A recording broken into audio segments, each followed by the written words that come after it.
Actors and writers in the US continue their strike in a dispute over pay. It could mean long delays before new seasons begin and a big shortage of new films at the cinema.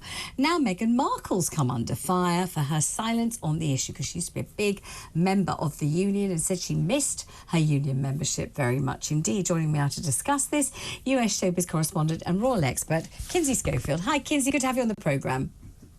Hi, Vanessa. I just want to say I do feel like this is a little unfair of us to criticize Meghan Markle for not coming out and speaking in support of the unions.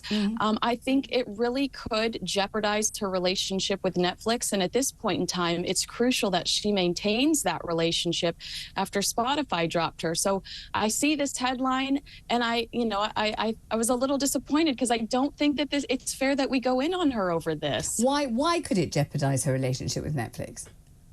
A lot of these contracts say that you can't come out and say anything that the company might deem an insult or a company might deem derogatory to them. So it absolutely could be in her contract that she can't do anything to speak out against Netflix. I don't know if you remember that James Corden interview with Prince Harry where they were on the bus and James asks Prince Harry about The Crown. Now we know that Prince Harry does not like the fact that the upcoming season of The Crown is going to feature the Nazi scandal, the Nazi uniform scandal.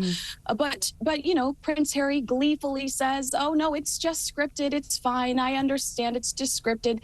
So there is part of me that believes that there could potentially be something in that huge millions of dollars of contract that they signed that says that they won't speak negatively about the brand, and speaking in support of these strikes very well could be interpreted as speaking out against Netflix, who is under fire right now for hiring somebody in an AI position. Artificial intelligence is a huge part of this new negotiation. Stars and writers want to make sure that their jobs aren't taken from them by AI. Celebrities want to make sure that their image isn't stolen by AI. And Elvis Presley end up in a movie 50 years from now.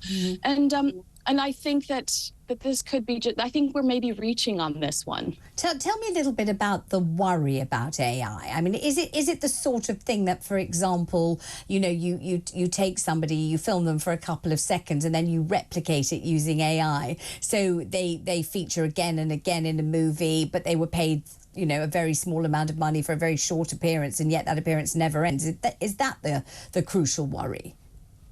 It is that, absolutely. One of the things that the production companies want to be able to do is pay an extra who's making $250 a day, pay an extra for one day's work, and then own their image for eternity. So you could be watching TV 10 years from now and see yourself pop up in the background of a TV show or movie that you're not associated with. But celebrities also don't want to back out of a project because they just decide they don't want to do it, or they're not working with the people they want to do, and the company be able to create an entire movie using somebody else's body in their face and sound. So I mean, just the rules, the world has evolved, the rules have changed, and I think that this strike, they just want to ensure that they're staying ahead of the curve when it comes to this new technology. And Fran Drescher, who we know in this country from her amazing role in The Nanny, who seems to be the boss or the head of SAG, doesn't she? She's the key spokesperson for it. She's talking about kind of amendments to original contracts that she says should have been defunct years ago, that it's never been the right starting place for actors and writers and members of the union, and that they've never had the power and the kind of groundwork behind their contracts that they need, and that they've been kind of working piecemeal all these years. I'm not 100% sure what she means by that. Do you have some handle on what they're objecting to primarily? Well, 10 years ago, and this is a legitimate conversation to have.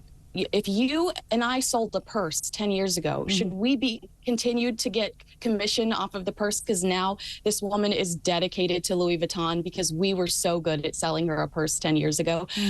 Actors want residuals. They want checks to continue to come in, years and years after a movie has come out. That was the norm. But now if they go to a streaming service like Paramount Plus or Netflix, a lot of people are paid zero in residuals. So that means they have to get a new job, a side hustle, so that they're able to continue to function in Los Angeles, California between gigs.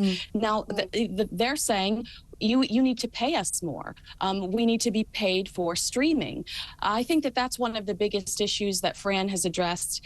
And, I think it's a fair question. Should we change the way that Hollywood works? Are we going to continue to get those residual checks? Or do we, or do we just accept the fact that that no longer exists with streaming? I think that that's one of the biggest debates at the table right now.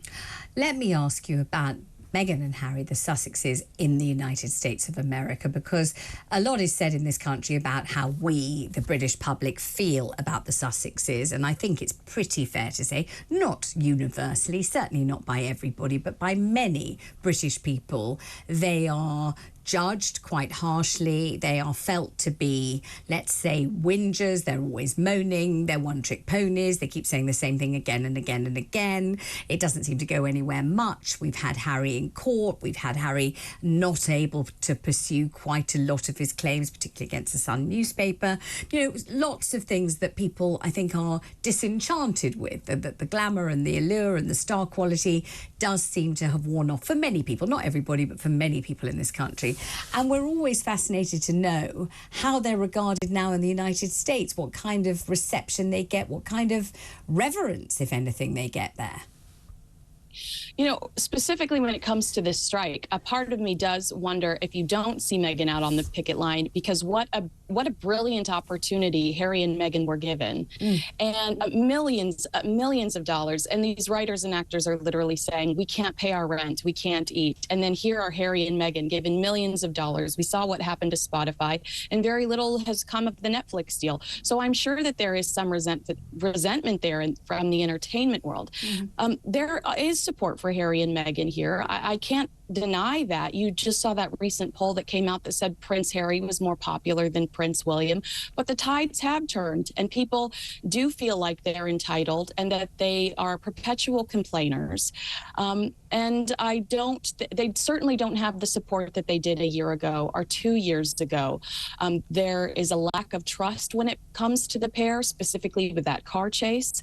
And I think that if they really want to turn the brand around, they've got to get people on their side again. And that's going to take, communicating in a less exaggerated tone, a catastrophic car chase. The idea of Archie not getting a title because the royal family was racist, not because that's just not protocol. I think people are now looking between the lines and saying that perhaps they exaggerate their claims. And so it's hard to jump on board with them today when you now know that you've got to go do your research after everything they say, because it might not be the truth, it's their truth. Quite interesting. Very well put, Kinsey. Let me ask you something else. I'm also generalising when I say this, but I think I'm correct if I say that most people in this country think that William and Kate, the Prince and Princess of Wales, are doing an absolutely bang-up job. I mean, we really think they're doing terrifically. Prince William's taken up homelessness, and he's made this extraordinary vow that he's going to eradicate homelessness, and he really does seem to be trying to. They've also completely turned around the normal sorts of royal appearances where they used to come and plant a tree or cut a ribbon or listen to children in a choir singing. Now they raise money in that area. The fact that they're arriving means that money is raised. Then they know what they're going to do with the money. So every time they come somewhere, they haven't just cut a ribbon or planted a tree. They've started some kind of project, doing something pretty important that really will make a difference of value to the area that they visit. And this is revolutionary. It's never happened before. We've never seen this in our lifetime, that when they arrive, it isn't just everybody paints their houses, everybody waves, and then they disappear and everybody says, wasn't that nice? This is a much bigger deal than that.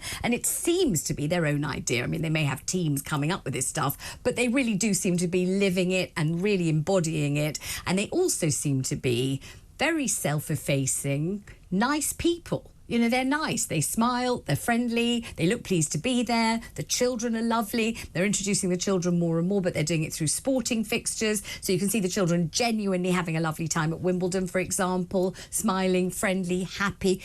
I think that we in this country are responding incredibly favourably to what they're doing and the way that they're doing it. So I'd like to know how William and Kate, the Prince and Princess of Wales, are going over in the United States. I mean, I think that one of the reasons that we do love the Prince and Princess of Wales is because they do seem to embody the fairy tale that we have all fallen in love with. Boy meets girl, boy meets a regular girl, and completely changes her life. And every time they look at each other when they are at these engagements, there is a sweetness in their eyes as if they have a secret between them. And it just kind of melts your heart when you see some of those still photos. When you do see them out and about, it's a shot of serotonin. You know, they just exude joy. And you're absolutely right. With the early years development that Kate is clearly very passionate about, and you watch her follow through on that and the different elements. It's not like an octopus, the way she's built this early years project and how it's evolved and grown. The United States does adore them, but I do think it's because they seem to us like the Disney couple.